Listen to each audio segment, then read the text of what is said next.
Hi, I'm Lou with another episode of My Car Story, and today we're at the greatest muscle car show on the planet, the Muscle Car and Corvette Nationals. It's in Rosemont, Illinois, the weekend before Thanksgiving. Check out the description of the video. Hope to see you at this great car show as well. And I found a friend of the channel, Jim Mattison. Now, he's known as Mr. Pontiac, but today is not a Pontiac, and when I saw his name connected to this car, I almost fell over backwards. What year, make, and model is this one? It's a 1975 Chevrolet Cosworth Vega. 1975, but the interesting thing about the miles on this is how many miles? 2,200. Now you know why Mr. Pontiac has this car. Jim, come right alongside me. We'll feature your car, but tell me why this one. First of all, how long have you had? Had a couple years, and like I say, everybody thinks me of Mr. Pontiac, but actually I came from Chevrolet division. Yeah, tell me about that. Back in the day, I worked for John DeLorean, and that's when I was first introduced to one of these Vegas. And back in 1971, I had an opportunity to drive a pre-production prototype, and that's what hooked me on this Cosworth thing. DeLorean's idea with the Vega was to go ahead and elevate it to a sports car level, and contacted Cosworth over in England, and the result was this Cosworth. But by the time engineering was done with it and the EPA was done with it, they detuned it several different ways. So from 71 to 75, a bunch of changes were made, and the end product was what you see before you for the 1975 model year. Let's open up the trunk. We've got some treats for them. Tell me about that plate, too. Oh, all of my old cars, I always register a Michigan manufacturer license plate with it. Nice. This is the 1975 Michigan manufacturer plate. Beautiful. So our trunk and treats, and I started in the back because I want to show you this great advertisement. One Vega for the price of two. There's your car, there's your motor, which we're going to see as well. But when you read through this, and I'll go slow enough where you can take your time, or you can pause the video, you'll see that, as Jim just stated, this car was really built to be something unique. Now, this we're not taking out of the plastic, that's the build sheet. And tell me what this is right up here, the Monticello. Oh, that plate up there, the car was originally delivered to Gould Chevrolet up in Monticello, Minnesota. Okay. And this is great here. I'm going to be very careful. It's the original brochure about the twin cam. There's your picture, your diagram. I'll give you a little time to take that in. You know, Jim, I was sharing with you beforehand, I've actually been looking for a Cosworth Vega for some time.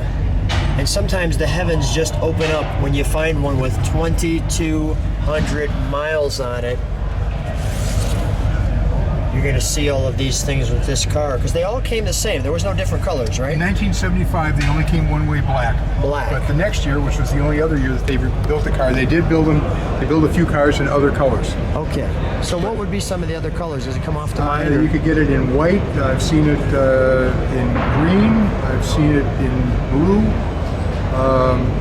There was one in Firethorn red. Really? I'm sure I'm probably missing something. But well, you're doing great, because I've only seen them in black, and you very rarely see them.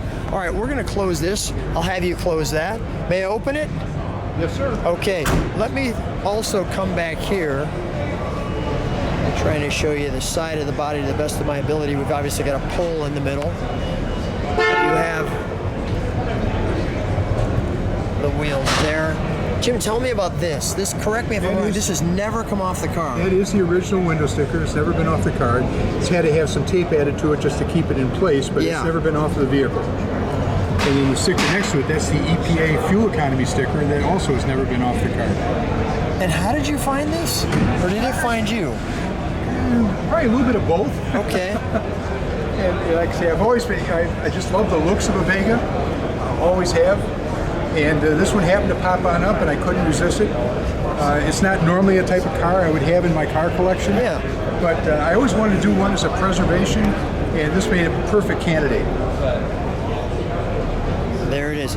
You know, first of all, I know that Vega, you know, kind of had a bad rap to it, but this one's pretty nice looking. I mean, They're actually a very attractive looking automobile. Yeah, that's not bad. And I've said this before, cars get better looking with age. And I think this car looks really good. Okay, we're gonna go to the interior. May I open it? May I for you, open Lou. it? Oh, thank you. Appreciate that. All right.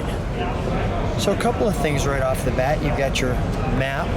You can also see we've got the right amount of pedals on this one. It's a 4-speed. Let me show you the instrumentation. And here's the, I'm going to just step over here. There's your seats. Deluxe interior, by the way. Is there an upgrade to the interior? It's an upgrade to the interior. You know, I was going to say, I'm going to sit in it. It looks awful cozy. This car came from the factory with every option you could get on the Cosworth except one. What was that? It didn't have a rear window defogger, which always baffled me for a car that came out of Minnesota, but nonetheless, that's the way it was. Wow. I like the Trans-Am-like turned metal look there. 8,000 RPM seems a little high. Well, it's a high revving motor. It's a twin cam overhead cam. Yeah. That's great. Now let me just focus on those miles. And of course, there on the dashboard is the car number of the production number for the car, which on this one is 1496. Waiting for that to kind of catch up.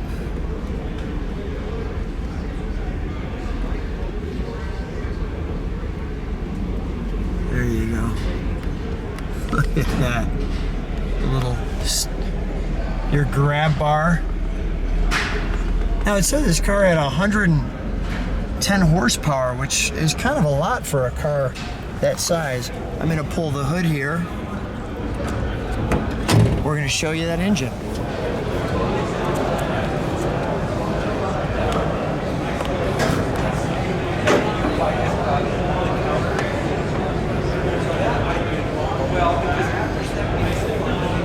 Wow. Worth the wait. I'm guessing that many of these, even if you can find them, are butchered. And the fact that this one is like this is really, really special. Everything on this automobile is the way it rolled out of the factory, with one exception. The battery has been changed. Yeah. But even the tires on this car, which are impossible to find as reproductions, these are the original tires to the car. Well, with 2,200 miles. Well, but also with the age of the tires. Oh yeah, right. Just sure, for, the tire just for rot. protect, we went ahead and put tubes inside the tires just to. That was smart. Yeah, you're always thinking, Jim. I need guys like you around me, always thinking of those things. So here's our air box. Yeah, which, by the way, Lou, the Cosworth was the first electronic fuel injection car produced by Chevrolet Motor Division. This is it. In 1975, this is the very beginning of electronic fuel injection. Outstanding. All right. Jim's allowing me to start the car. Jim, I'm actually just going to have you hold the camera right here for a moment. Just Okay. like that. You look through the viewfinder there. There you go. I'll help you. Help you. There you go. Got it. Just like that. You have the keys in it? Keys are in it. Keys are in it.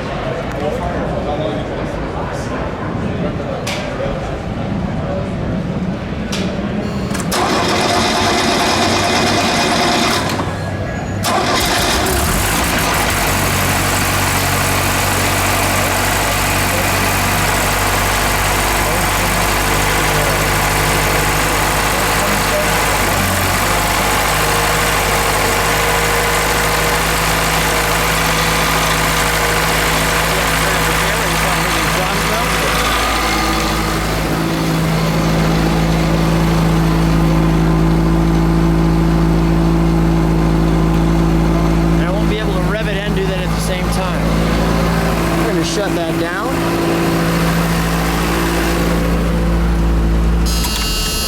And you never lost your keys in 75, I'll tell you that. That noise right there. Jim, your keys back. I'll let you shut that. Well, it has been worth the wait, I will tell you that. Thank you. Thank you for bringing this car. It was so good to see you again. It's always a fun treat to see you. You're always so knowledgeable. I feel just so blessed to be with you. Thanks, Jim, for being on my car store. Thank you once again. You're welcome.